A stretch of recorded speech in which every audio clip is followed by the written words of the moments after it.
내년이면 현직 박종훈 경남교육감이 3선 임기를 모두 채우게 돼 다음 자리를 노리는 새 인물에 관심이 큽니다. 정치가 개입하지 않아야 할 교육감 선거에도 연일 보수와 진보 진영 간 대립이 이어져 왔는데요. 단일화를 두고도 벌써 잡음이 나옵니다. 마산에는 고속 시외버스 터미널이 여러 곳으로 흩어져 운영되고 있습니다. 이용객 불편은 물론 터미널 주변 상권 침체도 힘을 쓰지 못하고 있는데요. 터미널을 통합해 도시 기능을 결합하기 위한 정책 토론회가 열렸습니다. 16일 오전 통영시 용호도 인근 해상에서 조업하던 60대 해녀가 숨졌습니다. 해경은 선장 등을 상대로 정확한 사고 경위를 조사 중입니다. 거제시는 하나오션이 원하청 노동자에게 동일한 성과급을 지급하기로 한 결정에 대해 환영의 뜻을 밝혔습니다.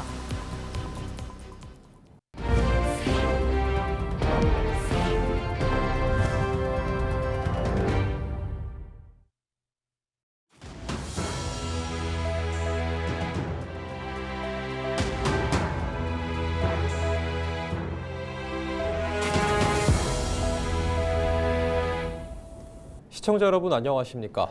헬로티비 뉴스입니다. 내년 현직 박종훈 경남교육감이 3선 임기를 모두 채우면서 다음 자리를 노리는 새 인물에 관한 관심이 큽니다. 정당이 없고 정치가 개입하지 않아야 할 교육감 선거에도 연일 보수와 진보 진영 간 대립이 이어져 왔는데요. 모두 성패를 가를 단일화의 속도를 내는 모양새긴 한데 여전히 변수가 많습니다. 김수정 기자가 취재했습니다. 경남 지역 진보 성향 시민사회단체 대표가 한자리에 모였습니다. 진보 진영 교육감 단일 후보를 내기 위한 선거 연대기구를 만든 겁니다. 여기에는 김준식 전 진주 지수중 교장, 송영기 포럼 사람과 교육 대표, 전창현 전 경남교육청 교육활동보호 담당관이 함께합니다. 4개 단체 공동대표로 꾸려진 기구는 3명의 출마 예정자 단일화가 목표입니다. 이달 말까지 시기와 방식을 논의하는데 내년 1월 중순에 정책 토론회를 한 뒤 정책 협약을, 이후 예비 후보 등록 전까지 1명의 후보를 선정한다는 계획입니다. 다만 다른 출마 예정자의 합류는 완전히 선을 그었습니다. 안 들어오신 분들은 저희들 대상이 아니라고 보고 있습니다.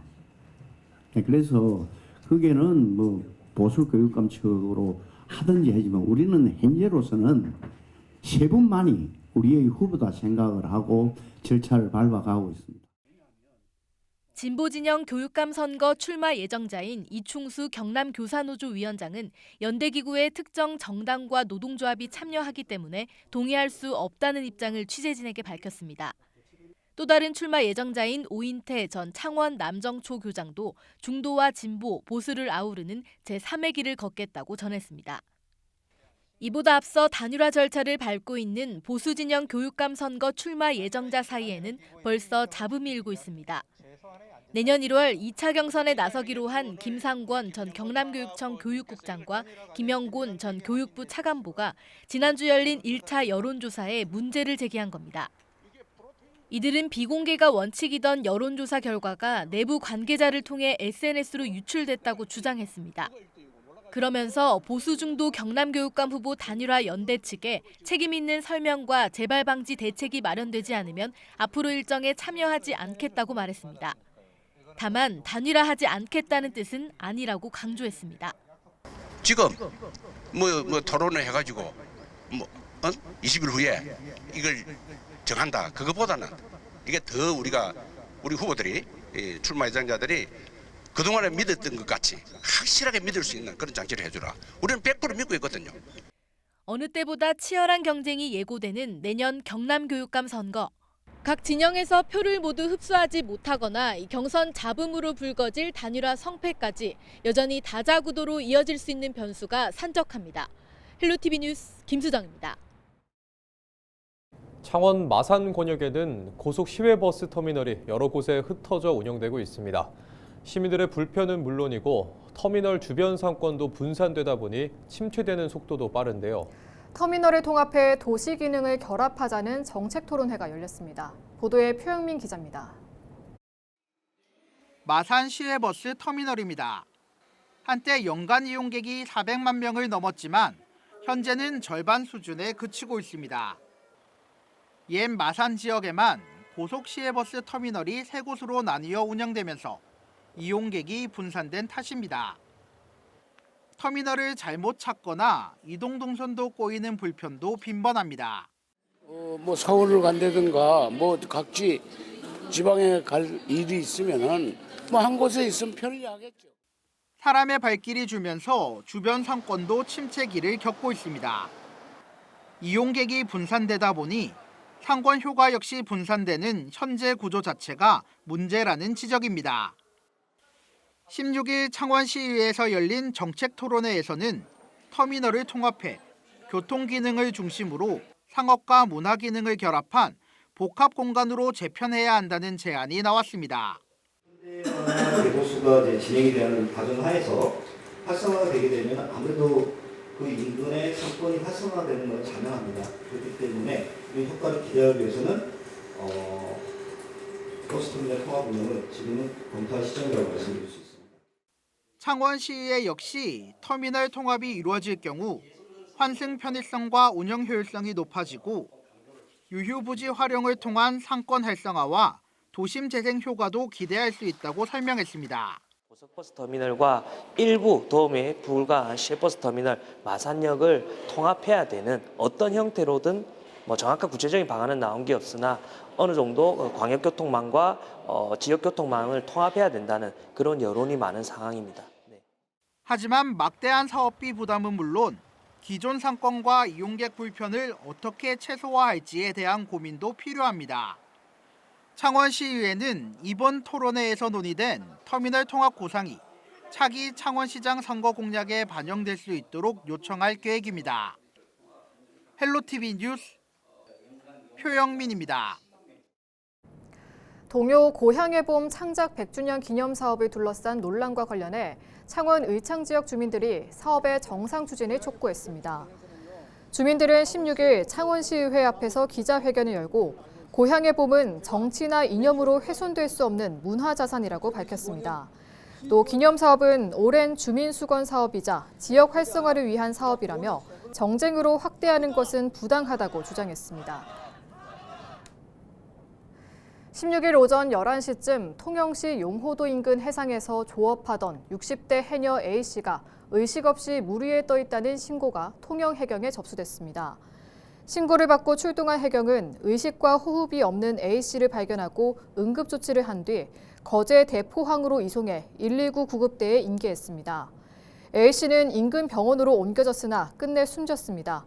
해경은 선장 등을 상대로 정확한 사고 경위를 조사하고 있습니다. 거제시는 16일 한화오션이 원하청 노동자에게 동일한 성과급을 지급하기로 한 결정에 대해 환영의 뜻을 밝혔습니다. 시는 그동안 조선업 호황의 성과가 현장과 지역에 고르게 전달되지 못했다며 이번 결정이 조선산업 생태계의 신뢰 회복을 위한 의미 있는 첫걸음이라고 평가했습니다. 또 노동자 사기 진작과 지역경제 활성화에 긍정적인 효과가 있을 것으로 기대했습니다. 주식회사 마이비가 16일 창원시청을 방문해 저소득층 청소년들의 교통비 지원에 써달라며 교통카드를 기탁했습니다. 기탁한 교통카드는 10만 원권 200장으로 총 2천만 원 상당입니다. 창원시는 경남 사회복지공동모금회를 통해 저소득층 청소년 200명에게 교통카드를 전달할 예정입니다. 뇌물수수 혐의로 재판을 받고 있는 박일호 전 밀양시장에게 검찰이 징역 10년과 벌금 4억 원을 구형했습니다. 지난 15일 창원지방법원 형사 4부 심리로 열린 뇌물수수 및 무고 혐의 결심 공판에서 검찰은 공원 조성사업 면제 대가로 2억 원을 수수한 사건으로 사소한 내용은 다소 헷갈렸지만 중간에 돈을 건넸다는 증인의 진술이 일관된다고 밝혔습니다. 이에 대해 박 전 시장 측은 증인 진술이 수시로 바뀌는 등 신빙성을 인정하기 어렵다고 주장했으며 박 전 시장도 정치적 음해 사건이라며 무죄를 요구했습니다. 박 전 시장은 2018년 밀양시 가곡동 한 아파트 건설 시행사 대표 A씨에게서 공원시설 기부 체납을 하지 않는 대가로 2억 원을 수수한 혐의로 재판에 넘겨졌습니다. 박 전 시장에 대한 선고는 내년 1월 8일 열릴 예정입니다. 한국 GM이 2026년 비즈니스 전략 컨퍼런스를 열고 4,400억 원 규모의 투자 계획을 밝혔습니다. 그동안의 철수설을 불식시키고 한국을 글로벌 생산 거점으로 유지하겠다는 의지를 보인 자리였는데요. 지역사회와 노조는 당장의 철수설만 가라앉힐 뿐 신차 생산 계획이 없다며 여전히 경계하는 모습입니다. 이관성 기자가 보도합니다. GM은 한국 사업장의 내년 사업 방향을 공유하는 자리에서 한국 사업장이 글로벌 생산 핵심 거점이라고 밝혔습니다. 한국 사업장은 흑자 전환에 성공해 2024년 1.6조 원의 이익을 만들었고 미국에 이어 두 번째로 큰 완성차 생산 시설이라며 글로벌 수요 대응을 위해 투자를 지속하겠다고 덧붙였습니다. GM은 이날 한국 생산 제품 업그레이드에 4,400억 원을 투자하겠다고 발표했습니다. 이는 2028년 이후에도 생산을 지속할 수 있는 기반을 강화하는 것으로 최근 잇따른 철수설을 불식시키려한 모습을 보였습니다. GM은 내년에 내수 시장에 중형 SUV 모델을 포함한 4개 이상의 신차를 한국에 순차적으로 출시하기로 했습니다. 내수 시장에 GM 브랜드를 확장할 계획입니다. GM의 이번 투자 계획 발표로 2028년 철수 우려는 사라졌습니다. 하지만 지역사회와 노조는 구조조정과 외주화에 입장 변화가 없다며 여전히 경계를 늦추지 않고 있습니다. 한국GM 노조는 신차 생산 없는 한국 사업장 투자는 수입차 판매 전환에 불과하다며 GM의 내수 시장 확대 계획을 깎아내렸습니다. 또 현재 생산하고 있는 트레일블레이저와 트랙스 차량에 대한 후속차와 전기차를 포함한 미래차 계획이 없어 한국 사업장의 미래는 여전히 불투명하다고 지적했습니다. 일단은 국내에서 철수를 하지 않는다 하더라도 생산 물량을 축소한다거나 생산 모델을 축소한다거나 아니면 보다 적극적인 마케팅 전략을 펴지 않고 영업소를 축소한다거나 한다면 이게 서서히 당장은 아니더라도 장기적인 플랜에서 국내에 대한 비중을 점차 줄이는 거거든요. 투명성이 확실히 담보가 돼야지만 노조에서도 인정을 하는데 이 투명성이 좀 왔다 갔다 하다 보면은 결과적으로는 신뢰가 떨어지기 때문에 그런 문제들이 생기는 거죠. 내년 2월 직영정비소 운영 중단으로 한국GM 노사 간 갈등의 골은 더 깊게 파인 상황입니다. 지난 2018년 산업은행이 공적자금 8,100억 원을 투입하며 약속한 10년 운영 협약이 곧 끝나 철수할 수 있다는 우려는 일단 사그라들었습니다. 헬로티비 뉴스 이관서입니다. 지난 주말 제7기 경남 백인의 앞바다니 이번 활동을 마무리하는 해단식을 가졌습니다. 이날 행사에서 우수활동 아빠 시상식을 비롯해 마술 공연, 크리스마스 트리 만들기 체험 등 다양한 프로그램이 함께 열렸습니다. 지난 2019년 제1기로 시작된 경남 백인의 앞바다는 도와주는 아빠에서 함께하는 아빠라는 슬로건으로 육아 비결을 공유하고 고민을 나누는 모임입니다. 경상남도와 보건복지부, 인구보건복지협회 경남지회가 매년 함께 운영해오고 있습니다. 지역의 특성을 좀 살릴 수 있는 많은 체험의 기회를 좀 더 확대하려고 합니다. 그래서 올해는 공룡 체험도 있었고 뭐 만드는 것도 많았고 로봇랜드도 많이 가봤는데 다음에도 자연과 함께 같이 할 수 있는 시간들을 그런 프로그램을 좀 많이 할 계획입니다. 부산의 정체성과 고유성을 담은 유무형의 유산인 부산 미래유산이 올해 100건을 넘어섰습니다. 부산 미래유산은 근현대 부산을 배경으로 한 사건이나 인물 또는 이야기가 담긴 유무형의 유산 중 미래 세대에 남길 만한 가치가 있는 유산으로 선정됩니다. 부산시는 올해 들어 광복로와 번영로, 회동수원지, 가요, 돌아와요 부산항에 13건을 추가해 모두 108건의 부산 미래유산을 관리하고 있습니다. 또 홈페이지를 통해 부산 미래유산을 소개하고 홍보 영상 제작, 답사 프로그램 운영 등을 통해 미래유산의 가치를 시민들과 공유할 예정입니다. 16일 새벽 5시 5분쯤 부산 다대포 서도 앞바다에서 낚시어선이 갯바위와 충돌해 승선원 6명이 다쳤습니다. 9.77톤급 낚시어선 A호는 낚시객을 내려주기 위해 접근하던 중 서치라이트가 꺼지면서 갯바위와 부딪힌 것으로 전해졌습니다. 이 사고로 승선원 8명 가운데 선장과 낚시객 등 6명이 코 골절과 타박상 등을 입었으며 이 중 4명이 병원으로 옮겨졌으며 낚시객 1명은 한때 의식을 잃었다가 회복했습니다. 해경은 선장이 서치라이트가 꺼져 앞이 보이지 않아 손전등을 찾는 사이 충돌했다는 진술을 토대로 정확한 사고 경위를 조사하고 있습니다. 이상으로 뉴스를 마칩니다. 시청해주신 여러분 고맙습니다.